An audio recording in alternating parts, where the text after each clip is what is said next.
The one thing I did want to say that I also slipped my mind earlier and I was trying to think around was land. When you look at the value of land historically, it's not as volatile as traditional real estate. So what that means is when the market goes up, land doesn't go as much up, but it goes up too. It does correlate, but it doesn't reflect as much. The market goes down 10%, real estate market goes down, land goes down 2%. So it's really, really safe, really, really steady. And people, and it's low maintenance. Keep that in mind. It's very low maintenance. I think that's why low maintenance and low cost. Tax is like The hold. $200 on 50 acres in a lot of these places. It's crazy cheap to maintain. So you can just put your money there and know you have an appreciating safe asset. And I think that's the main difference, Ron, is because investors know that and people know that they say, oh, I can buy my land now. I have money, but I'm not going to build for 5 years because I'm not ready to. So let's just buy that land right now. And in 5 years, we'll build. There are a lot, land's different than houses because the maintenance around, there's so many people out there who would just buy land as an investment and you don't need to do anything to it. It can just sit there and you pay very minimal to upkeep it. That property we, bought, Dan, in Kentucky, 40 acres, it just got reassessed. Guess what it got reassessed for? 20,000. $9,900, and it's without a doubt worth $200,000. That's the thing, like, they don't care about this they wanna assess these properties correctly that have structures on it and get the taxes from it.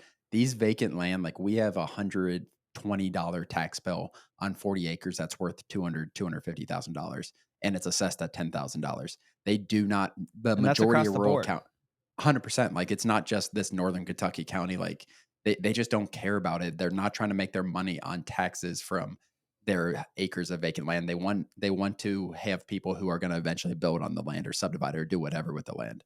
Let's talk about where to put your focus going forward. So future 24 months, like we do see a uptick coming in purchases. Like land from our point of view right now is really starting to pick up. The leads are picking up. I know it's becoming that those months around. It's May 2nd right now when we're recording this. So obviously it picks up in the summer and declines a little bit in the winter, but it just seems like there's more qualified buyers coming to us now than there was 6 months ago. Yeah, so where to go from now? Like, keep buying land, do your due diligence on the front end, but, like, keep your business rolling, keep your mail going out, stay consistent, which is Due something we diligence. obviously always preach with this business, and I think everything else is gonna fall into place. Like, it is a really, really, really good time to be in this business, whether you're just getting started day 1 or you're 12 months in. There's a lot of deals out there to be had in the next 6, 12, 24 months. I'm very optimistic about this. I think there's a ton of value in doing what we do, having that cash up front for sellers and then knowing how to sell things on the back end is an extremely valuable skill. It's not as easy as just buying and selling. Like, there is a skill to it. And do your due diligence. You mitigate risk by doing work up front. You mitigate the risk of your money out, but when doing work up front, finding out every single thing about the property, so you're not going to lose on the back end. Ron and I saved a lot of, had a lot of those mistakes that we try to teach our members and community. Ron, from we bought a trash fill. We bought a what was it called? A landfill. Landfill. We bought a Yeah. landfill. We bought literally property with 20, 50-foot gullies on a 2 acre property in a subdivision that was just a gap in the earth that no one could build on. Like we've bought a lot of crap properties and we learned from our mistakes. So that's why we come to you with this, and you can mitigate a lot of that risk by buying good properties. Like the market's always going to be good for underpriced.